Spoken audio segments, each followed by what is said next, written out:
Positive vibrations, positive vibration. Good day to everybody. This is Major. And thank you for tuning in Major TV. Let's talk.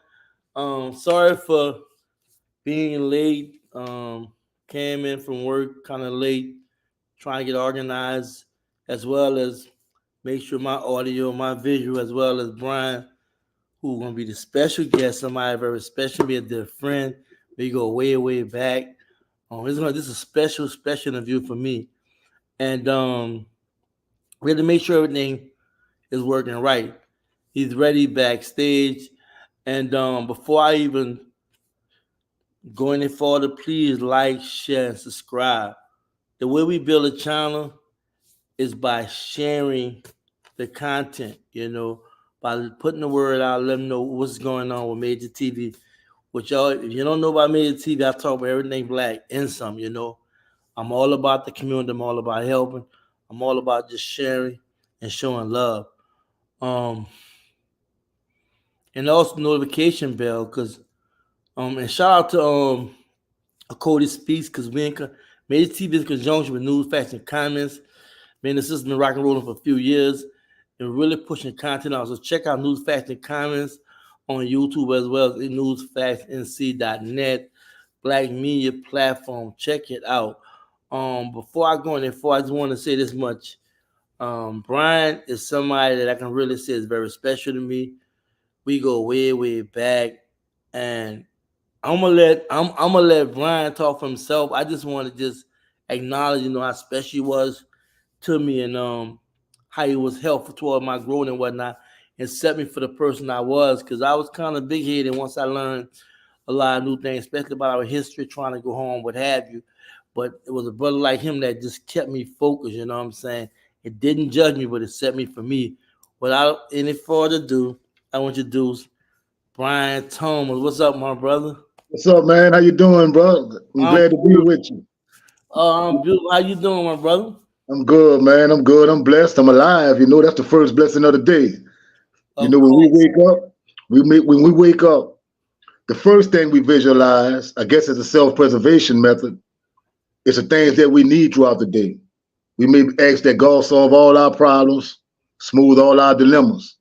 But the first blessing of the day that we should give thanks for is the opening of the eyes. If you can open your eyes in the morning, that's your first blessing. Give thanks for life. So in that regard, I'm great, brother. I'm alive, and they say as long as we living, we winning. So This is Brian, y'all. Trust me. Like, I'm not gonna lie. We was like opposite attraction. You was a bad that's boy. exactly what it was. That's exactly what it was. It was opposite of tracks For because real, but we still like real brothers. Like, we rock and roll right, in heaven there. And right. you say you're gonna subscribe me some stuff. I don't know, because I never really like try to get into Brian life personally. I just knew what I seen. I was in Angola with him, and I like what I seen. When you meet people, you don't have to be trying to probe their life. It's gonna manifest itself, right? And what he want me to know, I'm gonna find out. But today we gonna definitely just talk with you all, and I have to just say it, man. Tell people about you, man. Tell me about you on who is Brian Thomas. Um, and in short, and then we're gonna go off into, you know, Okay. Basically, I was born in Gertown, a place in New Orleans, Louisiana, uptown. A little neighborhood called Gertown. We called it, the 17th ward or whatever. But that's where I got my beginnings and, my humble beginnings in the life. And I was very well educated as a kid. Let me put that out there. So I say that to say to the parents that don't think that the way that you educate your children are necessarily wrong. Because the upbringing that I had and my perspective now, everybody did the right thing. Everybody did the thing that they were supposed to do for me to be a success. And I failed anyway. But circumstances lead to that, things that we don't know about, things that we learn about once we're in a situation that we can't get out of. As with myself, it took me to be incarcerated, and I had to be incarcerated maybe 25 years before I begin to understand that this is really personal with me. It's not just you got a lot of guys in prison, but You really deal with us individually. So this is a personal issue that I was dealing with. And like I said, I was 18 at the time that I committed the charge that had sent me to prison. And what people don't know, the crime is never worth the time. That's what we got to understand. You can't get that time back, but the crime that you commit is never worth the days you will lose in living your life out here in society. Let's get that out there. And we tend to glamorize the negative aspects of life and the negative things that people do because we may all agree and we may not agree that this is a cursed planet. Everybody trying to impress or outdo the next person in doing something evil. Who can be more impressive? Who can get the wow factor into the picture? And that's not the way to go. I'm a prime example of that. But getting back to my upbringing, like I said, I was born and raised in Gertown, and I was living with my parents and grandparents back there. My mother moved out of Gertown, but I was still back there with my grandparents, where education was a priority. Believe it or not, your boy right here, I was going to become a doctor. At least I was studying to become a doctor at the time during my youth. And I was geared toward that facet, but life has its own realities, and I moved away from my grandparents, which moved me away from that particular type of education. And when I moved in with my mother moved. The first place that I remember, because I'm the oldest, and the first place that I remember us moving to was the Florida Project. I went to Lockett School, elementary, like second and third grade and things like that. We moved from the Ninth Ward. We moved back to Gertown. We moved to the Calliope. We moved to the Melfamine. I done been all over the city. So you may have some guys that say, oh, I know Brian, but he's from here. No, he's not. He's from there. No, he's not. He's from here. But I'm a little bit of New Orleans, like gumbo. I got a little bit of everything in me. And that's why I was always welcome in every neighborhood. That turned out not to be necessarily a good thing because that's where the criminal elements resided, the places that I would hang out at. But getting to the point, my mother was in a situation where she needed some money, and I committed a robbery to give her that money, which I did commit the robbery, and I did give her the money.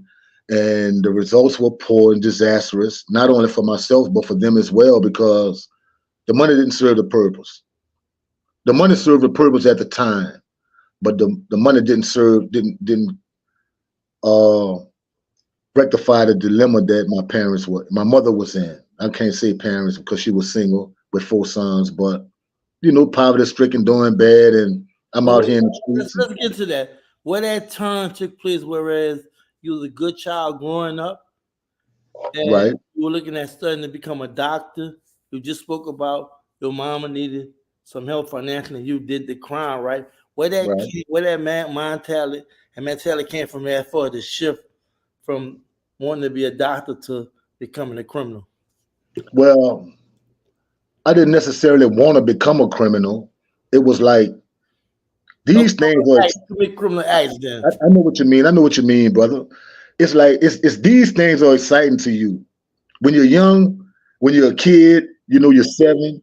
You see the big boys, with the nice cars or the clothes or whatever. You see these things, and when I was living with my grandparents, it was none of that. It was curfews, homework, school every day, church on Sundays, the whole 9 like that. But when I was with my mother, it was a different lifestyle. It was teach my son how to shoot those dice, or teach my son how to play poker, or teach my son how to forge these checks, and different things like this. So right, I remember a friend of hers.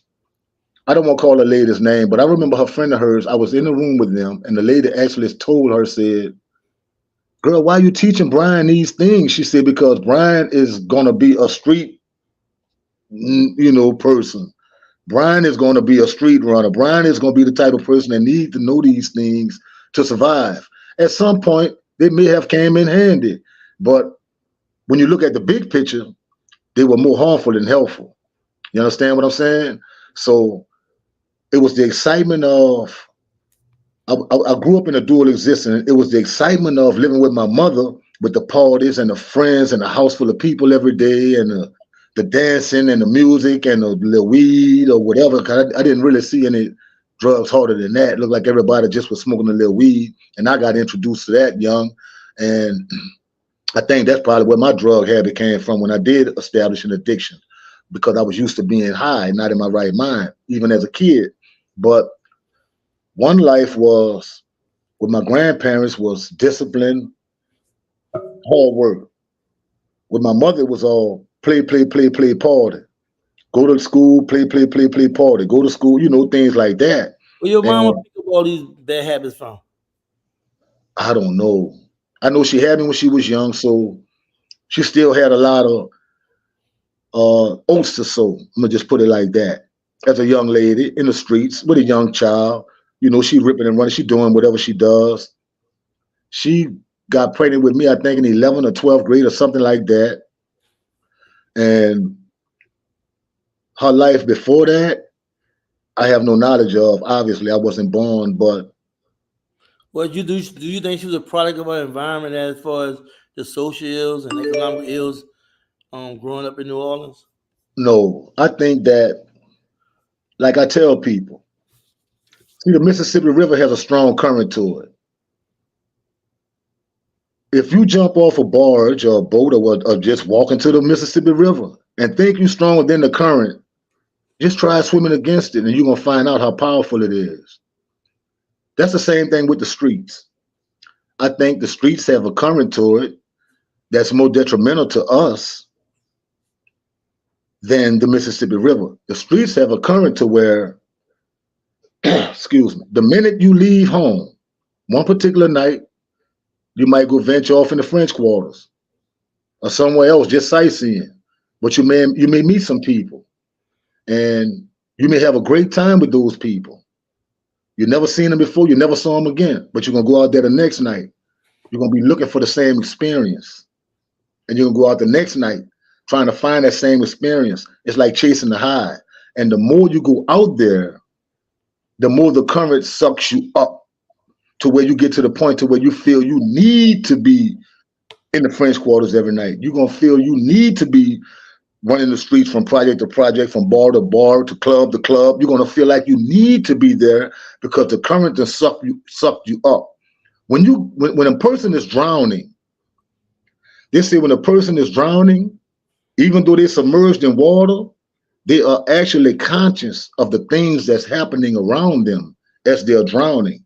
They realize that I'm drowning. Here's a shark. Here's some crabs, or here's whatever. But the thing is, my existence at the moment, I'm drowning. I'm aware of my drowning. That's the cold part about being submerged in water. But let The me say thing, this, Brian. That's what happened to me in '86 when I was 17. I was right, coming on robberies and stuff. right. And I was on drugs. I seen my life just slipping away from me. It looked like I had no control of it. And it wasn't until they locked that cell, closed that cell on me, and turned that key. And it just slapped me, reality slapped. I'm like, damn, you know what I'm saying? That's when it gets real. Yeah, everything just stopped. You were like, damn. You know when it gets real? You know when look, the first time they put handcuffs on you, if you never had a pair on, they put you in the back of a police car. You may not feel the full impact of the situation right then and there.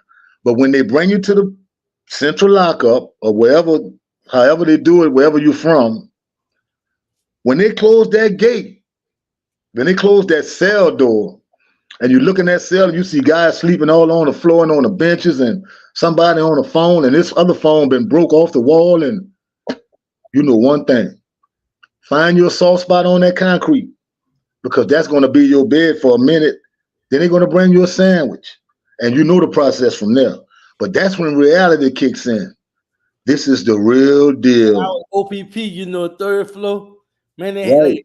it was like a, I don't know, eight. I forgot how many people. We had about 400 people. We slept Yeah, it was deep. on the It was bed, deep. man. Right. I understand that. I was like grown, man. I was so petrified. Like, what the fuck? You know what? How is But see, you know what though? it? It's like I always was raised to believe on my grandfather anyway, because he raised me as my father, that there's no such thing as the word can't. All that about you can't do this, or I'm trying but I can't. No such thing as the word can't. We was taught to take that out of our vocabulary at a young age. So just picture this. I always felt like that, but now I'm in a courtroom and I just received a 99-year sentence, and the word can't popped up again. This can't be true. Oh, this can't be real. And yes, it was true and it was real. And I had to go through the trenches.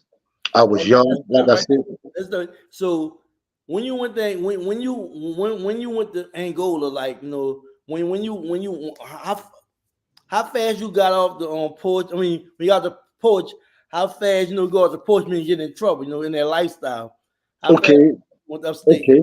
I understand what you're saying. I think I don't know where this came from, but I stayed 2 blocks from Carrollton Avenue in Gertown when I was a kid. And on Carrollton and Focia, they had like a little Christian shop. They sold little Bibles and trinkets and Christian paraphernalia and things like that. And I went in there, and they also sold little trophies, stuff like that. I couldn't have been no more than 6 or 7. And I went in that store. I used to go talk to the lady, nice white lady behind the counter. I was a kid. And we'll have these conversations every day. I just make my way to that store. One day I went to the store. I didn't see a patron behind the counter. I didn't see the lady or whoever. And they had a small trophy, and I took the trophy and walked out the door with it. It was real small. Those little, real small trophies. But when I got around the corner, I looked at the trophy, dropped it on the ground, and stumped it. Just broke it and just went on back home. Now, I don't know why I did it. I don't know what caused me to do it. I don't know if I was having some type of battle mentally that I wasn't aware of as a kid, that this was wrong and I shouldn't have this, and that made me break it. But the thing about it, I broke it. But that's not the important thing. Something made me do it. And that's what I've been questioning. I don't know why I did it. Like I said, I was a kid. And even as I try to rationalize that now, I can't come up with a solution or reason or justification for it, but it happened. And I think in my memory, that was the very first time that I committed a crime. That small thing that I stole and took around the corner and broke was the very first time that I committed a crime that I can remember.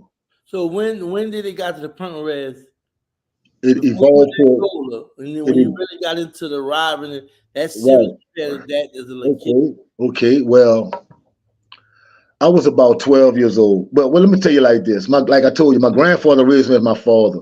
So he had a car and a truck. So I learned how to drive as a kid. I knew how to drive. 8, 9 years old, I was driving, literally. So my first thing was I had gas on my chest, as we say. When you like riding around and stuff, I was off in a little car theft thing, just for the joy ride. And I'm not robbing nobody, I'm not stealing nothing, but stealing a people's car is bad enough. You know what I'm saying? But that was the beginning of it. And that's the current of the streets. Remember, I just said that you go somewhere, you have fun the first time, no matter how that outcome turns out. It may turn out bad for you or what. You're going to look for that thrill again. Adrenaline rush. You're going to look for it again. So when I stole my first car, I was driving and I could barely see over the steering wheel and all this and that.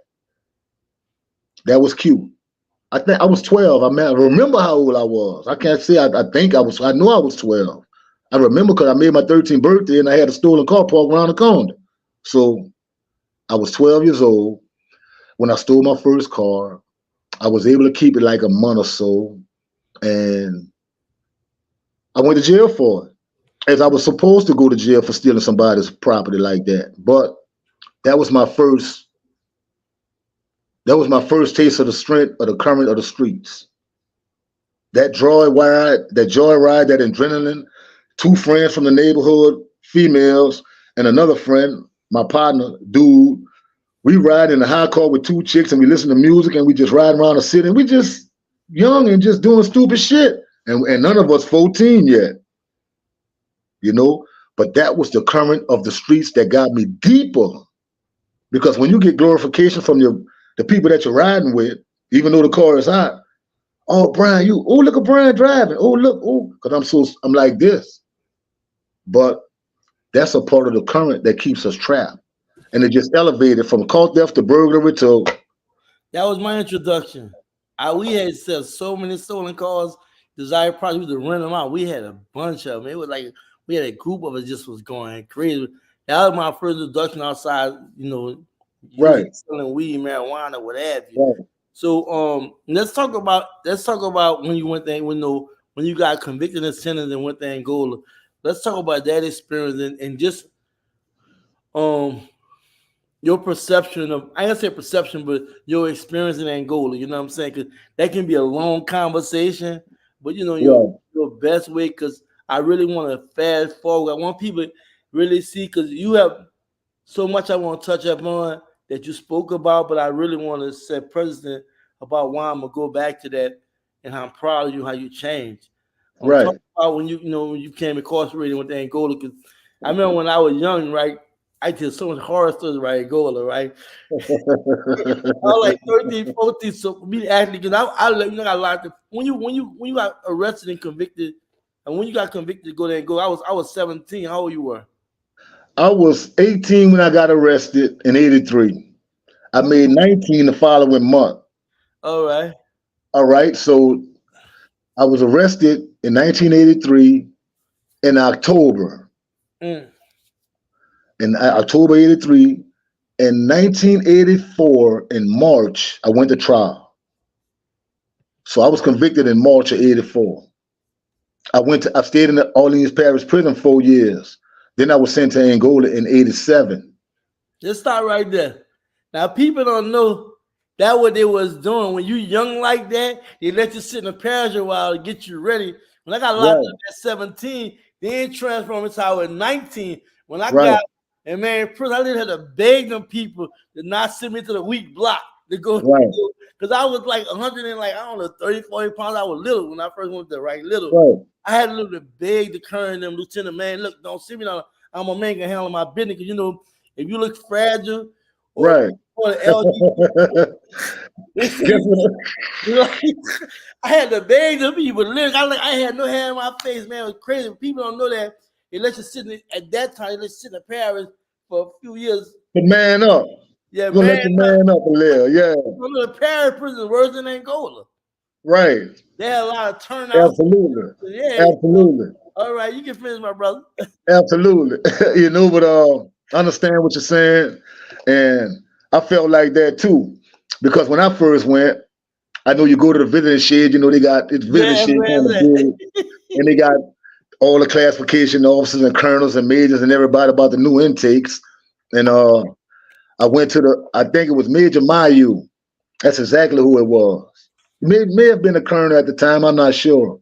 But him and another person was at the table that I end up at.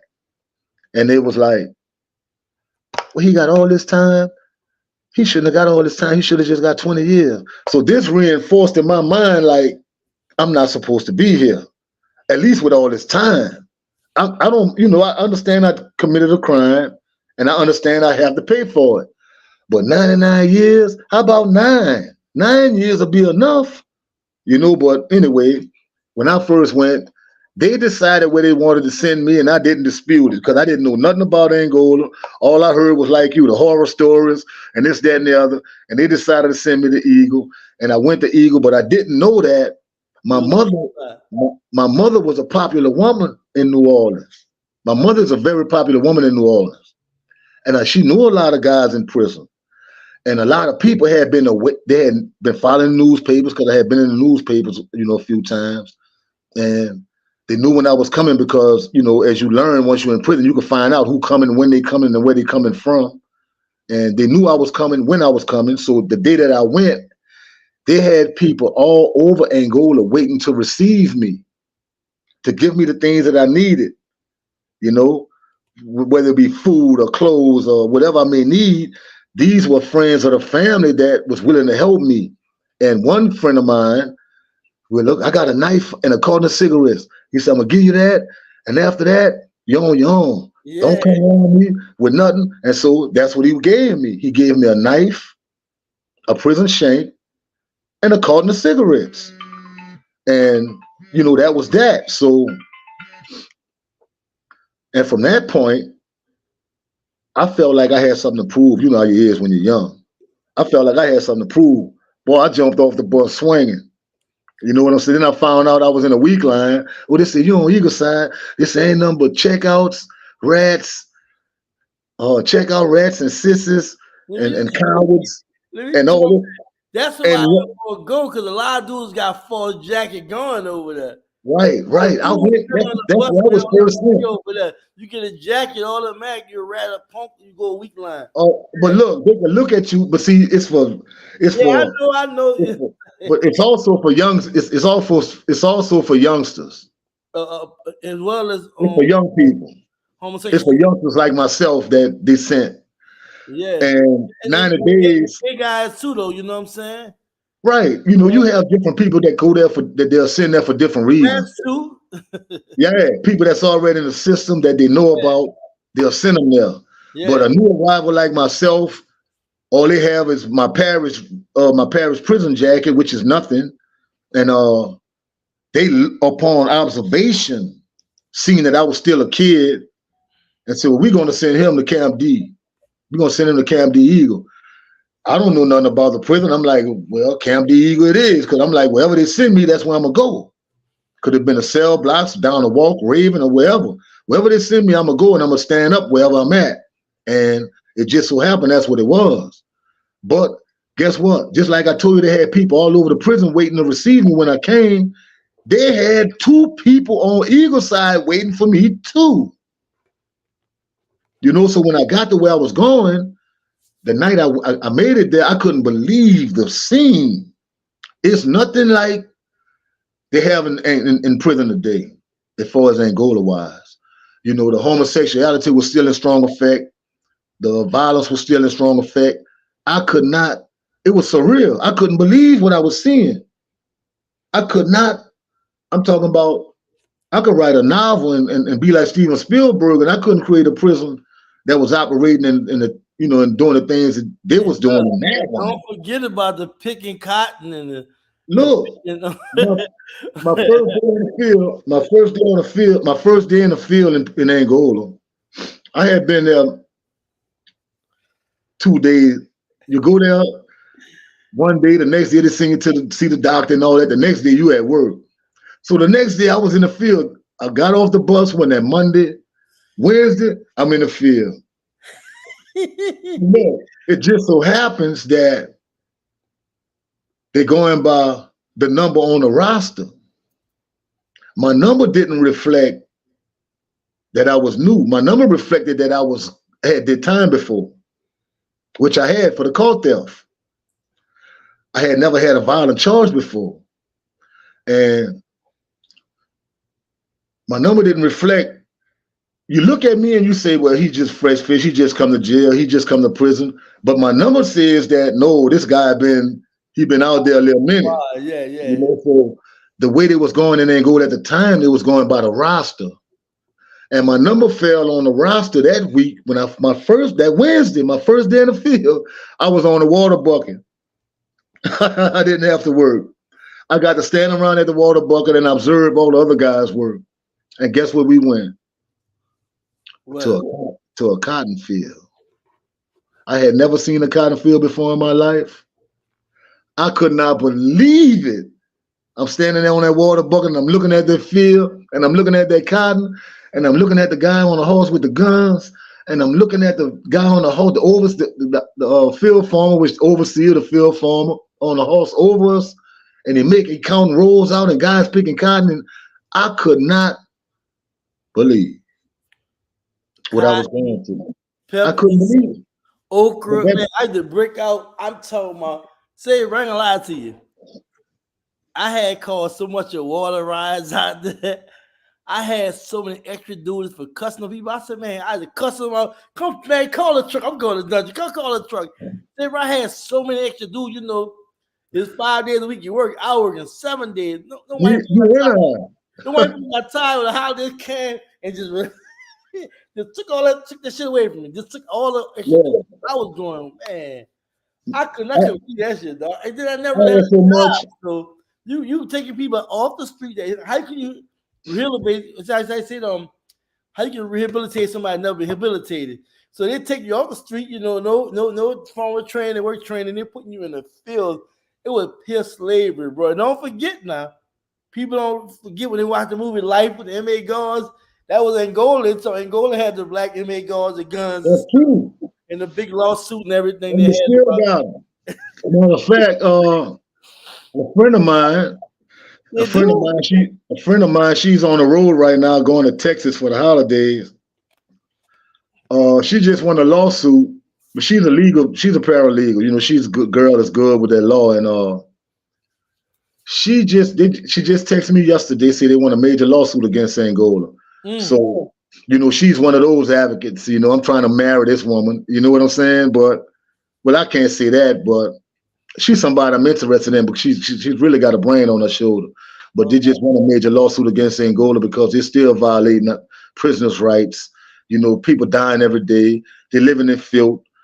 They say the health department has declared that a lot of the buildings are unfit for human habitation, but nevertheless, they have us living in them. What they'll do, they'll go paint everything. So they have bathrooms, faucets, toilets, latrines, whatever don't work. It's prison life, but society reflects that because people out here not doing good. And that's one of the things that really made me want to slow my roll, Major, when I came home. Well, I don't want to go too fast because we really not. Let's go back into some tough days and all that. All right, listen. We gonna Let me get tell to you that. something. We gonna put you gotta know Brian was a beast. Yeah, well, see, He it's was like that this. nice, man. I'm serious. Well, I'm in a law library. Let me show you something, though, Major. Let me show you something, brother. Let me show you how life is. Well, listen, we're gonna talk about those things. We're gonna talk about those things, but let me take you to my release. I want to talk about that too, but all right, because we gotta I talk about just that want before, bro. we gonna get all the way to that point, but let me tell you something that made me know that I had changed as a person. And that also makes me realize that talking about negativity is something I'm not really comfortable with because I don't never want to seem like I I don't want you to do glorify it. all that. Just want you just little tips. I don't want no. They don't even know everything. Just give them a little glimpse. You know what I'm saying? Okay, well, let's see.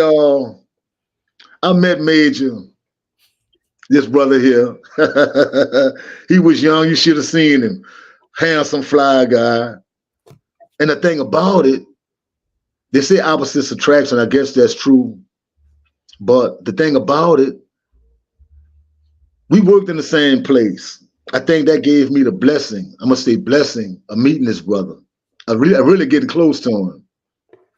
It's like with any job, you come across different situations and dilemmas that you need a coworker you can confide in when you want to talk about the boss or another coworker or something. And I was that person to him, and he was that person to me. When I was having problems with a person, I could say, Major, man, such and such, man, guess what he did? He did such and such and such. He was there for me to vent to, and I was here for him to vent to. But the thing about Major is this. This was make our union special, I think. We were both young, we were both youthful. And Major was always off into everything that I wanted to be a part of. I think that's what attracted me to Major. Every time I see Major, he coming down the walk, he got books on his arms. He got his glasses on, he got his hair fresh, and he in his own lane, he by himself, he not bothering nobody. And I'm one of the few people he'll stop on the walk and talk to. But why was that? Where did we connect like that we became brothers? I think that I empathize with his struggle. Major was the wildebeest that was caught by the alligator by the leg. The wildebeest gonna keep pulling and pulling and pulling and pulling. You're not pulling me in that water. You're not finna drown me. I'm coming up out of here. And that was Major. And that's what happened. He come out of the jaws of the crocodile. And I pushed him along the way to get out. I encouraged him in his endeavors. I didn't look at him like, oh, he think he all that because he's smart. No, no. What I used to tell Major, because he had aspirations to be a movie producer at the time. He spent his time in the library studying books on producing movies. And what I used to do, because I believe in him, because I knew his strength, I believed in him. And the only thing I would say, put me in the movie when you get it. Just put me in the movie. And this is just like his movie. It came to fruition and he put me in it. And that's how I'm here now. But I watched Major develop from a young man to a young beast. The things that our scholars preach about that they want our black men to become, I see it in this brother. I always did see it in him. I always saw his potential. But I gave him something to work on too. Because at the same time, when Major was going to the library, going to the law library, studying his case and putting things in court, and I'm steady encouraging his endeavors, I was in the trenches in the prison. They say darkness and light can't walk side by side. So either I wasn't a baddest person as I thought I was, or he's not good a person as he think he is. And that's neither the case. You know, I think we're both all of that. They say we are all things as humans. And that's what made him special to me. Because in my plight, he was there to encourage me. What's wrong with you? Man, I'm trying to get high. Look, I ain't got nothing to get you high, but I got this for you. Give me that. Because it'd be sustenance. And that'd be good enough. Food for thought. And that's what he gave me. And that's what kept me going. And that's what kept him in my heart. Because we vibed when he was young. We both went through things in prison. Who doesn't go through things in prison? I'm talking about for the people who don't know. He to get all my stuff. He go to dungeon when I go home. Simple as that. That's how we lost communication. He go to dungeon. Cause what happened was when I gave my time back. Right. I probably was in the block. So fast. It was like, no. I was in trouble again as usual. He was a dungeon because we was boss partner. We shared everything. We was like rock and roll. We even had jobs. We were in the hospital together. Right. Right. Yeah. Right. You know, for some years, you know. Yeah, right. That was a nice job in Angola. Yeah. It is. That's considered one of the top jobs in prison, working at a prison infirmary. You know, they trust you enough to be around drugs, and they trust you enough to be around females and children that come through there occasionally or whatever. So I couldn't have been that bad. I kept that job like 5 years. Yeah. You know, Major kept it till he went home. So, you know, you had to walk, you know, live by a certain standard to hold a job like that. You changed a lot. You know, I was speaking about, you know, but I know, you know. See, let me show you something else. See the person I used to be? Or the person you used to know me as being like, the way I used to act and behave, carry myself, the way I used to deal with other men while we were in prison and how I approach situations and stuff. I realized that all of that was wrong. You know what I'm saying? I realized that all of that was wrong, Major. I was doing everything wrong. And that's why nothing would never get right. And nothing would never get right. Nothing would ever get right in my life until the 40th year. In November when I got released. Nothing would ever get right. That's what I want. Right. 40 years. I'm still messed up behind that, bro. Yeah. I commend you for being strong. Cause let me say this too. And people don't understand me talking about how hard I was working. I have to admit this. A lot of guys that did a lot of time in Angola, because they wasn't trying to work on their case. They really wasn't focused. You know what I'm saying? During the time we went through the system, all these parents just turning off was messing up all kind of ways, and they were just railroading dudes. But a lot of guys, because of the trauma, being convicted, whatever, some of them getting this fairy tale life, to want to sell drugs and run behind the women, be athletes, want to be Michael Jordan, all that. Some of them want to entertain, you know, other men, what have you, you know. And for me, I'm like, and I just like teach and show people the law as well as their choices. And a lot of times I couldn't really help a lot of people because a lot of them won't play sports. Well, I'm trying to show them I get out. So a lot of brothers say did a lot of time. I know a lot of them wasn't trying to come home. You know what I'm saying? A lot of them was I don't say they won't come home. They just wasn't putting the fight to come on. Right. But I just wanted to say, I just want to get out of the way. But let's talk about the 40 years, because when you told me that, you gotta realize I got people with real picture. Me and him was like this. We was like this. Like Right. grew up in there, right? Right. We was opposite attraction. I did my thing, he did his thing. But the respect was super high. Never had an argument, never had a fuss, Right. never had no incident like that, right? Right. Respect, I respect me. Much love. We love each other like brothers. Right. People understand that at the time that I had left, I don't know what had happened. You told me the other day, you were like, man, I went to dungeon. I was like, man, what happened to you when I came home? Because, it was like I was supposed to leave you everything. When you went to the dungeon, people remember you went to the dungeon, and then I gave my time back, and I just disappeared. You know what I'm saying? Nobody knew where I was at and whatnot. But when I think about it, I'm like, damn, bro. Because I believe it or not, I thought you had came home. I thought you had came home. When I seen you at the people, I realized I hadn't seen his brother since 1999. 99, 98. No. It was before then. It was had to be You know how I know that? When you got out? I got out in 2001, but I left Angola in 99. All right, I left Angola in 98.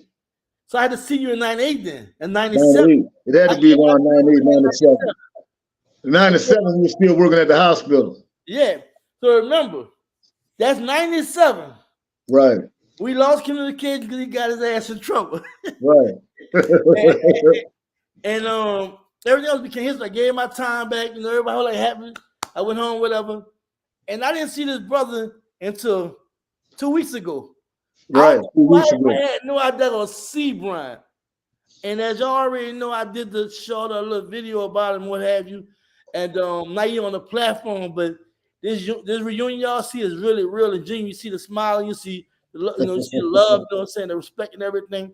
But I gotta talk about the 40 years, bro, because it's baffling me and really bothering me that you've been now that long, right? Because you can be still working on your case and still, they still can be playing hard mode, like dudes that been out as long as you've been, how they didn't want to do, hey, what was that, 45, 25?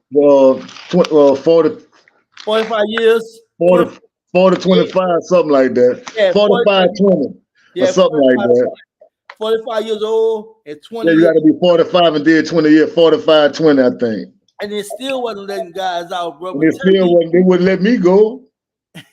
Tell me, bro, tell me about this 40-year stint, bro. Like after I left and what have you, and how you was able to cope and still have your mental capabilities, still smile and laugh. And if y'all don't know, this brother is very spiritually inclined. I be at my lowest days. This brother send me a scripture, send me some positive words, and really keep me up. Right. And I want to connect the dot too, because I want you to hear it, but I want you to answer that. But I definitely want to talk about why you was talking about when you was growing up. You had so many messages in there. And I know you was talking to the young people and parents and whatnot. But man, let's talk about the 40-year stints and where you at spiritually. I mean, how you dealt with that and why and how you got to that spiritual level. And then now you have just a lot of messages that this is very overwhelming and positive. Well, it's like this. When you have a sentence as long as I had 198 years. When you have a sentence as long as I had, you learn to compromise with your demons. Mm-hmm. You don't play games with yourself about I'm as important as the Pope, whether it be in prison or in the streets or whatever. But you make compromises with the reality of your situation. You got to accept the fact that it is what it is. I think once I began to realize that this may just be an insurmountable obstacle that I have before me here. And my case was, I guess you could say in street talk, is ghetto oriented. It wasn't like no high profile situation. It wasn't words at the time I received, but I can't say that, I guess, but it was a combination of things that kept me going, that kept me in the 40 years. One of the main things, one of the things that I was using at first to get me through was drugs. So a lot of things that I experienced, I can remember certain incidents, but the overall incident, it doesn't feel like I've been incarcerated 40 years. I just don't feel it. Maybe that's my blessing from God. I You just look good, don't by the feel way, it. brother. You I'm look not, real good. I'm not like, I know some guys, like, give an example. A few days ago, another brother, he just got out of prison. He did 35. We together. We going job hunt. And something minor happened with an altercation with someone else. It was trivial, it was nothing. But the way he responded was like we were still in prison. Mm. And the guy that he responded like this towards is a relative of his. And the relative was looking at me like he was terrified. This brother had never been to prison. He's a young guy. He's a crane operator. He made good money. He doing his thing, with his family. And he don't know. He just want to get to know his relative that been locked up all his life. But anyway, the relative responded in a negative way that kind of scared the brother. And so he looked at me. And the guy was like, well, look, I don't want no trouble. I said, there's not going to be any trouble. I said, this is the way he behaves when he don't get his way. And it's true. But the thing is this. Some people bring the prison mentality home. I left that shit where it belonged. You know what I'm saying? I ain't come out. If I don't tell a person I've been incarcerated 40 years or 4 years, they'll never know. By the way I carry myself, the way I conduct myself, the way I respect them, the way we conversate, or anything else. But my experience that I endured, I think, is a testament to our subconscious protecting us, because a lot of it I don't remember. I remember the bright spots. I remember you. I remember CC and Frank Green, and a few more brothers that work around. That's what I'm saying. Came home on Facebook. I remember good brothers like that, but I spend most of my days in the dormitory. If I wasn't using drugs, I was in the Bible. All day, all night, right there by my bed, with books and books and books and books. You know how I was. But let's talk about the Bible, your spiritual transformation, because it's very evident when we talk. You acknowledge the Most High all the time. You send me scripture. You're very analytical. You're prophetic when you speak. You know what I'm saying? I know you always was a great speaker. I know you was very keen and sharp when you respond to certain things. You always think on your feet. But where that spiritual transformation came from, and how it's transitioning to new Bryant Thomas. Okay. Well, you get tired of losing. You get tired of losing. And I had been losing a long time. And I knew there had to be a better way. And that's where my enlightenment came from. When I stopped asking God for my freedom, but just teach me how to gain it. When I stopped asking God for favors, but just giving me strength to fight these battles.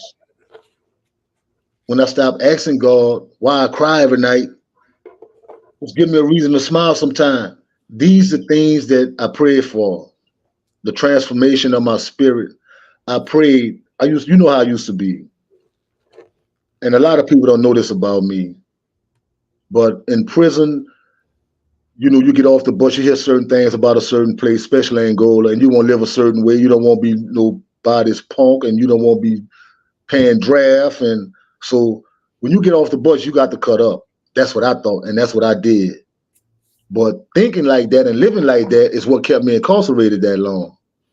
When you was going to the law library and you used to tell me, I remember you specifically telling me these words. What's happening with your case? And I told you, I'm in court right now because I had been litigating my own, stuff. I know the law myself.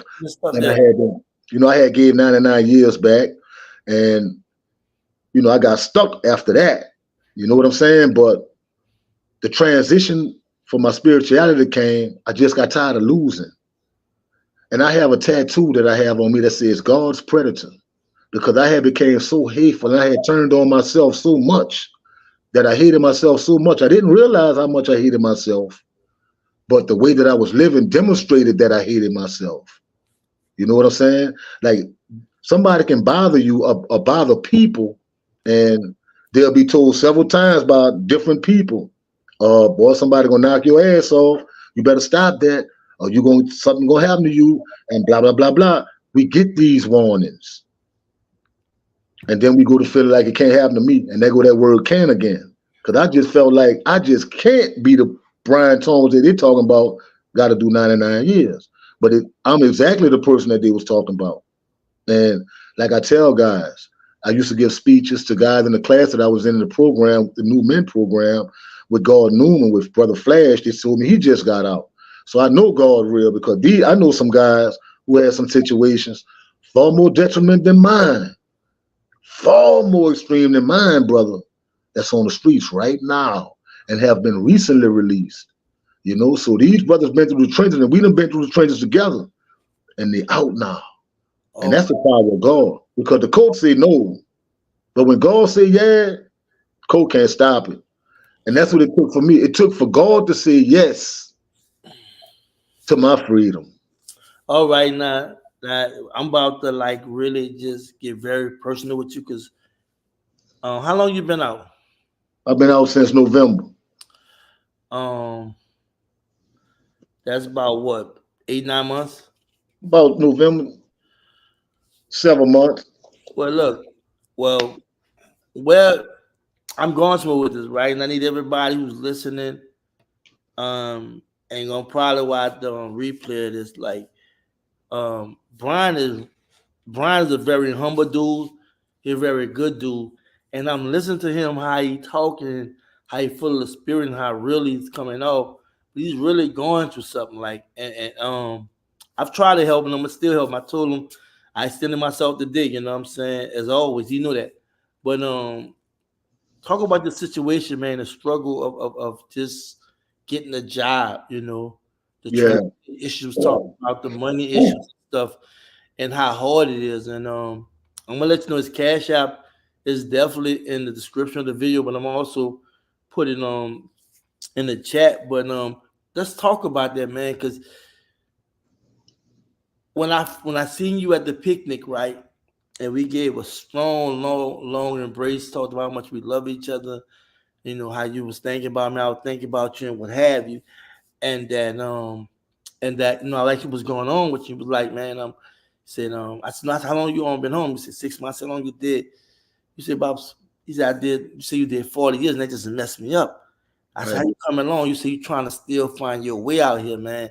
Right. All does, man, because a lot of time we invest and put our money in a lot of things, right? That's not really worthwhile. That's really not, in my opinion. You know, in my opinion, sometimes it be overkill. You know, in reference to like people want money for everything, right? And you don't really see it manifest. You hope it manifests when you give. You hoping that it come back too. You're supposed to be hoping to come back too. I'm saying if you give somebody, she come back 3, 4 fold because you blessing somebody, right? Right. So when you give, you know, you always give from your heart. But Right. you have a situation right here where you did 40 years, man, and like you said, he wasn't a political prisoner in the sense of being being a George Jackson, what have you. You was a political prisoner as far as, like you were saying, the time don't the sinners don't meet the crime. You know what I'm Right. saying? Excessive. We already know what they're doing. And Right. I want to talk about. We're gonna talk about a little bit about the mass incarceration during time. You know, like I incarcerated and Right. early tough on crime, right? So talk about man how tough it's been, man, and how you need help, or you know, talk to the people. Yeah. Well, I came home. The first place I went to was the parole project in Baton Rouge, you know, with Ron Hicks. You remember Brother Ron Hicks? Yeah. You know, and a few more of those brothers, Ed. You know, they got a good thing going out there with Miss Kelly Garrett and things. And they helped me when I first came. You go to the parole project for 3 weeks and they give you a small check, which they give you a check to help you from that point forward. And you're on your own. But I'm on 3 years probation. So, you know, I couldn't leave the state. I don't have no family here in Louisiana. And I went to the place where I live now. You know, I had a choice. I could have went to First 72, where I'll probably end up going next week. But I came to this place called Keep It Real Ministry. It's a beautiful place. You know, it helps brothers when they come home. They don't provide you with the basics, but I went through the classes at Goodwill. You know, I took the computer class and graduated from the classes and stuff, and they gave me a job. I live in St. Bernard Parish. I lost the job because I couldn't get to work on time twice. They rehired me because I thought that I would have, you know, viable transportation, and I didn't. And I lost the job again. I got another job 2 weeks ago. I got released from that job Sunday or Monday, one of those days. They say they don't need so many people or whatever at a restaurant on Bourbon Street. But my situation is I'm on the verge of being homeless, you know, and I'm backed up on my rent. And you know, if I had a vehicle, I could live in my car. But if I had a vehicle, I really have a decent job because I have job offers. I just can't get to them, and well, transportation is required. But it's been a struggle. You know, they cut me off my little food stamps because of the guy at the parole project didn't bring me the application to fill out, and you know so it's just been kind of hard right now, brother. Yeah, yeah. And it's cash out right there. Dollar sign Cherylsboy, CHERYLSBOY. That's your mom name. Cause in your Right, cash, I look at the cash app, right, and his name Bryant Thomas is on the cash app. You know what I'm saying? So even though you're seeing his mom name and what have you, because your mom deceased, right? right, She ancestors, may she rest in power. right. Um, Thank you. his name is on there. So if you was to make a donation to him in good faith, you know, because the brothers do need help. His name gonna be on it, but that's his mom name. Would have playing tribute to her. You know, I already extended myself today to you on some on a whole nother level and stuff like that. You know, my door is open, man. You know, I'm gonna try to do what I can do for you, but Right, it's just really wasn't just about anyone donating and what have you.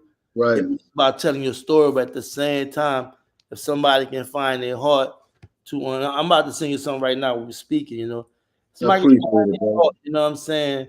Help my brother. I really appreciate it because he of the few brothers I seen like myself, because I wasn't always a person that was in the law library. I wasn't always a person that was reading books and stuff and doing the Black History thing and what have you, and journeying. I was into everything in Angola. I just anything that wasn't native, I was into it, right? But when I was prior to that, I was robbing people. You know what I'm saying? I was selling drugs. I was hurting everybody, black, white, whomever. You know what I'm saying? I just was Right, wild. You know, and to and to and like I said, what got me was the fact that I just turned 17. This is the funny part. I was robbing white people. I'm still I robbing black people at first, right? And I'm excuse not me. proud of nothing I'm about to say, right? I was robbing black people to one day was in Gentilly. It was, I think it was one or two, who about on a black lady, right? We had the guns pulled. And I said, stop, man. We gotta stop robbing black. We gotta start robbing white people, right? Oh, you went up there and the guard just everyone robbing people. Man, them people, everybody else in the past is getting 20 years, 10, 50 years on black people. Man, them gave me 70 years. Had me on TV 2 years in a row. We never forget the Uptown Robber. Man, them people ruined my life, bro. That Right, really, my mom raised me, right? My dad was in out my life. You know my dad. But when right, I went to jail, I'm like when my people had my face all over the TV. My dad didn't miss a beat in 15 years. He was that. My dad got me two paid lawyers. I said with the right, trial, and then I beat the charges, right? I mean, well, I can say beat the charge, but gave all that time back, right? But in my mind, bro, 70 years. And I went to Paris to see all the raping and the fighting and killing. I don't want, I at don't want all. even though it's wrong, even though I had an infamous fight at 17 with dude uptown, it was a fight like we were like literally bending, we were best fighting, bro. They would stop us and patch us up. Let us fight again, but all the while, I hate to say it, the booty band looking to see if I'm gonna Right. give it. You know what I'm You saying? gonna win. I got marks on me right now, bro, from the fight and everything way back then. Like that kind of like took me to the next level of Paris. I started winning tills at 18 years old, right? But once Right. I was studying law, once I got to Angola, I said, man, Angola ain't that bad. That's not shift my attention to trying to get out. But for me, how I see a lot of dudes acting in prison, bro. I'm like, I got 7 years. I can't be running around. I see dudes with life sentences, 9 years, 50 years, and it's just blowing their life away. I just could see me, you know what I'm saying? At Being 7, one of them. man, though, one straight, Yeah. because I help a lot of dudes get out, you know what I'm saying? I was putting a lot of dudes in court. I was filing briefs and stuff, and risks and motions and post conviction, but a lot of them dudes wasn't focused, Some of them lost cases, but soon they go in there no sick, and then that's why I stopped doing a lot of those cases. They didn't know what to tell the judge. The judge get the point where when you file something, you have a lawyer, they ask you, be like, right. It was just that another, and dudes don't know what to say and narrate the post conviction. They be all scared, don't go to law library, what have you. Right. But man, I just couldn't see me being in prison those 70 years because I know there's a guard, right? Just because that lady said, Mary Waters said, I'm gonna send you to 70 years, you such and such, you're a threat to society, blah, blah, blah. I know the Most High had to find a word, and I came home, bro. But get back to you, because it's not about me, it's about you. My heart goes out to you, but I love you I love you. You my brother. Right. We all brothers, right? We're brothers, Right. right? And I urge everybody, man, to like you guys social media and everything, description and whatever. Follow him, check him out. Become friends with him. Send him some inspiring stuff. If you can't donate, just cash out right there. I started talking. I'm gonna still send him something, man. But for me, it's like we have to know what to get behind, who to get behind, and what to believe in. And sometimes I think there's so much stuff out there in this world that it's hard to really even trust anything or anyone. But I just feel like in this situation, and I'm speaking from first-hand experience, knowing you, bro, from where you was at and where you was at then and where you at now, man. You definitely deserve it. Then people don't know all that stuff he told y'all. You notice he was just so cool with it. It'd have been me. I'd have been all stressed out. I probably want to pick up a gun and go rob somebody. My mind. I ain't gonna do that. Well, I'm just saying, our mind just go to thinking, expressing and going through things. But one thing I love about you, brother, you're not. I love about you not giving up on God. You know what I'm saying? Right. You're not giving up on a possibility. Being free is way better than being in prison. And I want you to come in and just speak about that, man, because I'm still suggesting and asking everybody to cash out this brother something. It can be $5, $10 or whatever. Show you support because he didn't told me on a couple of occasions what he was going through. I remember this brother first me said, bro, I was just hollering at you. He said, I wasn't asking for nothing, that didn't hurt me. And I'm like, I don't care if you asking for nothing or not. You're my brother, so you don't have to worry about that. I miss your call. I'm gonna call you back. But talk about, bro, how you handle this, because I won't lie. I'm going through something right now. I got to put water pump on my truck. I just spent all that money like 2 weeks ago, renew my commercial insurance, do maintenance to my truck, and I got to do some more stuff in my truck. So I'm already peed off, but I pray and that thing kind of smooth. Now I pray don't give it to God, but at first I was a little shook, man. But you not where that cool, like conquer like attitude come from. I'm gonna tell you where it come from. It come from realizing this, that even though I'm in a tight spot right now with the home and with the housing and the jobs and the vehicles or whatever, don't you know I can always look around and find somebody that got it worse off than me? And that keeps me humble, brother. That keeps me grateful for the small things that I do have. I mean, I have back rent. I owe back rent, but I do have a roof over my head. You know what I'm saying?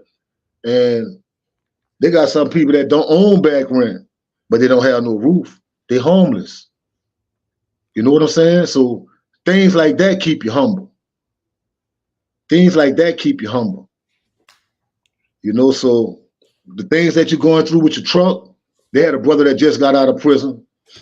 It was last year, Minnesota. And I was in the new men dormitory, the new men ministry dormitory in Angola. A guy was talking to Minnesota on the telephone, and Minnesota was complaining about not having no vehicle and saying how hard it is for him to get around without a vehicle. So he was standing up there on the phone, on a payphone, talking about he don't have a vehicle to do this, he can't do that, he can't go here, and blah, blah, blah. And a guy happened to pass by at that very moment in a wheelchair who didn't even have any feet. And that humbled him. Because the next thing that came out of his mouth was, I'm standing up here on the phone talking about I don't have a car. I hear a man just pass me that don't even have any feet. He said, let me get to walking. And he hung and he put in his footwork, which is what I do daily. I didn't do it today because of the weather and this, but every day I'm out there looking, brother. And sometimes I don't even have bus fare because it costs $1 for this little shuttle, and the rest of it, it costs me like close to $30 a week just for the bus. You know what I'm saying? So sometimes I don't even have bus fare to go to job hunting. But like I said, that may sound extreme. That may sound like you're in a jam, and I get it. But I understand this. They got a lot of people out there doing worse than I am. You know what I'm saying? But I have my help. Just think of a homeless person with bad health. They got them out there. I can't forget that. That stops me from getting arrogant. Man, why this? No. That don't go like that. I'm going to pray for that brother or that sister, no matter who they are, what color they are, whatever. And I'm going to keep it pushing. I'm going to stay prayed up because God has showed me, Major. I didn't see the God working in. I didn't see God working in my life for a long time. We think we get by on our own wits and intelligence and good luck or whatever. That's God's mercy. That's God's grace. When you get a blessing that you don't even ask for, when you get a blessing you don't even deserve, that's just God's grace. And for a lot of my life, I realized that God was the one that carried me through these situations when I didn't even know it, when I didn't even want to believe in him, when I had got so defeated to where I felt like not only would God help me, but I was hoping that he didn't exist because I felt ignored for so long. You know what I'm saying? Mm-hmm. And then you start changing as a man. You mature. You start becoming better as a person. And you see how God worked in your life. And you see how he constantly working in your life. And then you realize that things can be so much worse. So don't worry about the truck, brother. The truck gonna be fine. Trust me. The truck is gonna be just fine. When you go outside your door and you look across the street or you walk around the corner, look at the neighbor that don't even have a vehicle, period. You know what I'm saying? Just look at the neighbor that don't have a vehicle, period, that wish they had that truck. You're going to be good, bro. You good. But that's how God works. When we humble ourselves to accept his grace and acknowledge his presence when we wake up in the morning, I get my first prayer when I open my eyes, like I said. I ask that he light my path that I go throughout the day, and I always ask him to allow me to be a blessing to somebody. And it comes through in so many small ways. It comes through in so many small ways, like at the bus stop the other day. I'm at the bus stop, and they had an old lady ask me for a cigarette. And I'm looking at her. I said, sure, sweetie, you can have a cigarette. So I give her a cigarette. She stood there maybe a second or two, about to turn around. I said, would you like a light? And she said, yeah, I like a light. She said, I don't have no money. I said, let me tell you something. I said, as long as you have brothers like me out here, you don't need no money, baby. We got you. You good. And I give her a light and a cigarette, and she went on her way. But giving somebody a cigarette may not necessarily be the best thing you could do for them.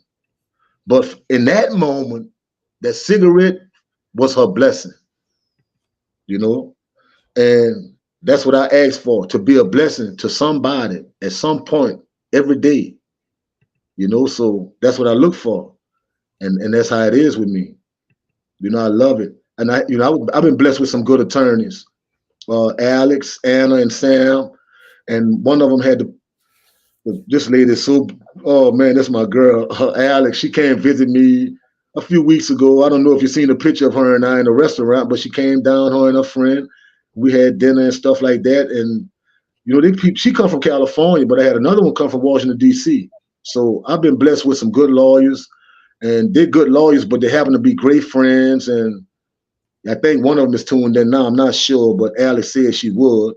But these people show you that God works in your life through other people because all your prayers been answered. They say all of our prayers have been answered. We just have to walk into them. That means stop sitting on your ass thinking you're all that, or I don't want to talk to him, or I don't want to talk to her, or I don't, and this, that, and the other, and start accepting people for the human beings and look at the divinity in everybody. And trust me, everything gonna get right for you, and it's gonna get right for me because I believe it. In the 11th hour, I came through in court on November the 17th, 2023, 7 months ago, November the 17th. I had strong victim opposition. And on my way to court, in those handcuffs and shackles in the back of that car, I'm praying. And I knew I had victim opposition because it kept me in prison for so long. And I'm praying, I'm like, I asked God to put a knot in his tongue so he won't be able to speak against me. And as we get closer to the courtroom, I changed that prayer. I went back in the prayer and I prayed that God allow him to speak. Just change his heart. And Major, don't you know, this took, when I went to court, that the victim was still adamant about seeing me be released. He didn't want that. At the last second, when the judge asked that, if anybody have anything else to say, he about to conclude. In my mind, I'm going back to prison because the victim said he don't want me out. But when the judge asked that question, do anybody else have anything else to say? The victim said, can I speak? And the judge said, sure. And the victim consented to me being free. But that was the answer to my prayers in the 11th hour. Had I given up the faith, had I not believed, it wouldn't have happened. And I wish I could change my name to Earl, like the TV show. Anybody that I'd ever wronged in life, I wish I could just meet them and ask their forgiveness and give them love, and because that's the type of person that I am now. You know what I'm saying? And so you could call me Earl, and I won't even be tripping, but it takes certain things. It takes the bottom. It takes the bottom. If you're sleeping on the floor, you ain't got to worry about falling out the bed. You know what I'm saying? And I've been on the floor so long, bro. I don't even know how to. I got in the bed and I didn't know how to act. So I say that in reference to life in general. When things get like that, when you think you're being overwhelmed, trust me. You talking about the Trump. They got people ain't got no food. People ain't got no shelter, brother, and things like that. But I'm not talking about that in reference to you. I'm talking about that in reference to me. Because even though I had 99 years, I always felt in my heart that I would get out one day. And I look at some brothers who I know for a fact are not going to never get out. Well, I can't say that because some guys I thought would never get out are actually out. I mean, I actually thought their case, man, things you did, no, you ain't getting out, but they are out now. Guys that have changed their lives, their hearts, their minds, the way they live and the things that they do, and God set them free. And like I was telling you, the speeches, when I was in the New Men program, every so many days, your name on the list, you have to give a speech. And I noticed that on the days that I speak, it'll get crowded, and more people will come that don't live in there, and they just be packed. And everybody was coming to see me speak, which to me, I don't have anything to talk about. I'm just me, So, but it got like that, and everybody was saying, "Man, you have something to say that people want to hear." And I was like, "Who? I don't have anything to say. I don't have anything to talk about. I don't have any, I don't have any experience in anything to discuss." But they're not talking about things like that. They're talking about things of the heart, and they talk about things of the mind. And I guess I can contribute in that regard. But when you go to talking about, oh, we went to Texas and we went to Six Flags and we went to California, and I don't know nothing about nowhere but Louisiana. I've never been in the place. I've been in prison all my Atlanta, life. you come out to Atlanta, you gonna see how Atlanta is. Yeah, man, I'm gonna check out all ATL, bro, and different places, man. I love to do that, but I can't even go up the street right now. I don't have a bike, but like I said, But let you me step know, in right now because I want to thank everybody viewing. We have Bryant Thomas on here. He did 40 years in Angola, Louisiana State Penitentiary, infamous Angola. And we just here to talk about his story.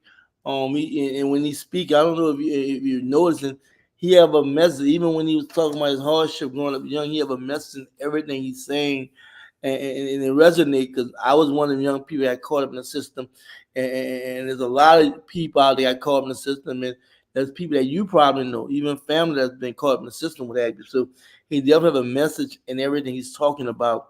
And I want to thank you, Brian, for coming on the platform, man. You definitely blessing the platform, what have you. But I can't go without saying that try to donate and support the brother. Not asking for much. I'm not pushing. I'm not trying to twist nobody home. I'm not about to do this pity party thing. But I just want to let y'all know that this is a real human being, a brother from another mother that went through something. We all make bad choices at the same time. Some of the punishment be horrible, especially coming down to melanated people. The system is always, and I want to talk with you about that before you leave. It's always treating us in a harsh way. Um, I mean, and I just have to say this that he's one of us, So why not support? Why not help? So as you can see, it's flashing across screen. Support, support and donate to Brian's cause to redeem his life. Cash app Cherylsboy. 5, 10, 20, whatever you want to donate. I already donated. I'm always. This don't have nothing to do with. I'm gonna still give regards and help and what have you. So if you can find kinds of heart to give, if you have it, appreciate it. Let's talk about the system, man, because we at that time. Let's say another 15 minutes when we leaving. Let's talk about um, the justice system and how they treat melanated people in reference to the whole shebang. Arrests, adjudication, and sentencing, and incarceration. well, I think that remember they had this thing going on a few years ago. It was the police. I think they had killed a few brothers, Philando and a few other brothers in the traffic stops, and some made up violations, and some of them was actual violations, but they were minor. Should not have ever ended up in somebody getting killed or nothing like that. But you remember those situations? Remember that time when that was going on with the police? Mm-hmm. They also had a thing on social media where they talk about driving while black, but they talk about driving while white. And a lot of white Americans came forth and admitted, yeah, well, I was pulled over for this, but they let me go. And I was pulled over for that, but they let me go. And you got this, but they locked me up for a little bit of nothing, black person or whatever, but the white person, they let them go for something more, it may seem a little bit more serious or extreme or whatever. And that's the way the system is designed. If you look at, I'm trying to think of the name of this book, but they talk about different judges throughout the country. One in particular in Alabama, he was caught on recording saying that we have to send these niggas up the river. It was a monetary thing with him. So you had a system to where, say like Wilburito, for a long time they wouldn't let Wilburito out. And every governor that came in, they said they wouldn't let Wilburito out. Why wouldn't they let Wilburito out as opposed to letting somebody else out with the same type of charge? Because the victim was white and Wilburito was black. You know what I'm saying? As simple as that. And that is exactly how it is. I got into an argument with a white boy when I first went, a white inmate. I don't want to call him a white boy. I don't disrespect white people like that. But I got into an inmate with a guy. We was pretty cool, but he just happened to be a white guy. We got into an argument. And he told me, he said, they gave you 99 years for armed robbery. He said, I done had 3 armed robbery charges and I ain't never got no time like that. You know, so yeah, you kind of get you see the discrepancies in the way they sentence us according to race. Yes, that is a fact. That's true. And also what people got to bear in mind, as a lot of tourists can attest to, and a lot of them are still in prison, but I'm more than sure their relatives are scattered out throughout the country. People come here to visit Louisiana, New Orleans in particular, doing Mardi Gras, whatever. Major, you know for yourself, I'm more than sure that you'd have met brothers in Angola from other states that said, I only came down for Mardi Gras. I didn't even do anything, and I got 30 years. And yeah, you know, welcome to the Terror Dome, because this is a police state. Incarceration, I think, is the biggest revenue beside tourism. And if they can get you Virginian, Californian, Alabamian, Floridian, whoever you are, just know when you come to New Orleans, even if you don't commit a crime, you can very much find yourself in Louisiana State Penitentiary for the males or the females. So, you know, it's like that all over the country, I'm more than sure. But specifically, it's probably more dominant down south. But yeah, they treat us like that. You get the whole slave experience when you go to Angola. You get the whole entire slave experience. And let's talk about that, right? Because they're using prison institutions as a way of employing different communities. Yeah, but look at this. Look who they employ. If I want to speak to you, brother, I have to speak to you in the language that you can understand. So if you need to be talked to or controlled, what better person to call to come talk to you than me? Not only am I your kind, but I'm somebody you're familiar with. Okay. It's the same thing. You know who the employees are in those prisons? Young black females. Those are the majority of the employees in prisons. Young black females. I think we have a motherly instinct as men. We respect women more. We're not prone to jump on them as we would a male guard or police or, officer. And we tend to listen to them. And they talk recklessly, but we let that go because of who they are. But it makes you think that black women are our enemies. I couldn't believe it, the things that I was seeing from black women towards us when we was in prison. And I've even carried that in my conversation since I've been free. I'm like, I think black women really hate us. But that's something that got past me while I was incarcerated. I have to get into it. But the prison complex is infused with black labor and black employees for a reason. And it's going to stay like that for a reason. You may can go to some little towns and you go a little county jail or whatever, and ain't nothing but, you see nothing but white people running. You know what I'm saying? You see white people running things in Angola that's in position, like wardens and stuff. But for the overall everyday aspects of prison life, it's your own kind kicking your big, cursing you out, telling you catch that field. And beat you up. And to beat your ass in a minute. What? I got my ass whipped right before I left Angola. So yeah, they got me. They finally got me. They out of all people, they finally beat my ass, but yeah, I got a taste of it too, so none of us is told me a couple times in there too, man. I got my licks off though. Yeah. They got me good. They handcuffed me and just kind of wore me out a little bit, but it ain't all that come with it. You know what I'm saying? Yeah. Look, let's go to the comments before we give your last words. Denise Major said, "I'm so proud of you, Bryant. You may know her, man. Thank you, Denise." That's my big sister. That's my baby. Yeah, that's my. Look, she took me out the weekend. Oh, that's what's up, sis. Look out for my big bro. All right. On that crime on Cody Speed said, salute, brother Major and guests. And coming through, my sister. That's what's up. She said he is very intelligent, sister. You're very intelligent. Yeah, that's one of my school teachers.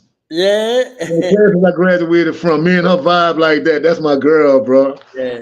She took Robbie me out Berry. last Sunday. She took me to the seafood buffet. That's what's up, dog. What's Yeah, up? man. Yeah, that's my Robbie, queen. Robbie Berry said, respect my brother. For sure. Thank you, bro. Cody said, Thank "Oh, you, praise to brother. the Most High, Yah." Of course. Yeah. I Tara feel Muhammad said, peace. How you doing, sister? that. Thank you.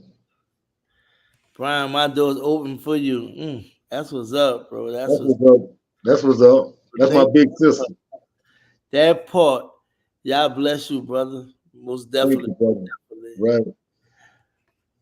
So say that, brother. Somebody's always worse off than you. Stay humble. Thank y'all That's so much. right. Comments, the love and support. Y'all like, share, comment, hit the notification bell. We drop the content live on Major TV in conjunction with News Facts and Comments. My partner in crime, Cody Speaks is on there and what have you, man. Again, I want to thank everybody viewing. I want to thank you as well, man. What's your last words, close words before we end the live? God is real. No matter what you're going through, little sister, little brother, big brother, white man, Mexican man, Chinese man, listen to this. You gotta put God first. I would not be free if it don't be for God. No matter how intelligent I thought I was, no matter how brave I pretended to be. And I want you to understand this too. Anybody, the innocent and the guilty, can end up in prison. All right. And to the mothers out there, the single mothers, I was raised by one. You're doing the right thing. You're doing a good job. Everybody might not agree with it, but me, I understand because I had a mother that was just like you. So I feel you, sweetie. I got you. And I pray for you. My brothers in the streets, on the drugs, in that current, I'm praying for you. When I see you, I salute you. I speak to you. I love you. Let's do this. Stay out them jails. Um, Yeah. Thank you, Brian, so much, man. Look, hit me up. I'm gonna call you after this live and I go to All drop right. that load off, man. But thank you so much for blessing the platform. You have to come on again because For there's sure. so much stuff we didn't talk about. Not too much Right. about prison, but things that you and I talk about Right. our life, Right. what have you, bro. I love you, bro. You take care, be safe. I'll Thank be you, son. soon, my brother. Thank y'all. Peace, huh? Peace, man. All right, brother. All right. For everybody tuning in, thank you so much. Shout out to Brian. I love this brother. Um, y'all just stay humble out there. Y'all stay focused. I mean, support each other. Love each other. Again, support. Brian just come home. Did 40 years. Trying to find his way as far as a job. Hopefully transportation.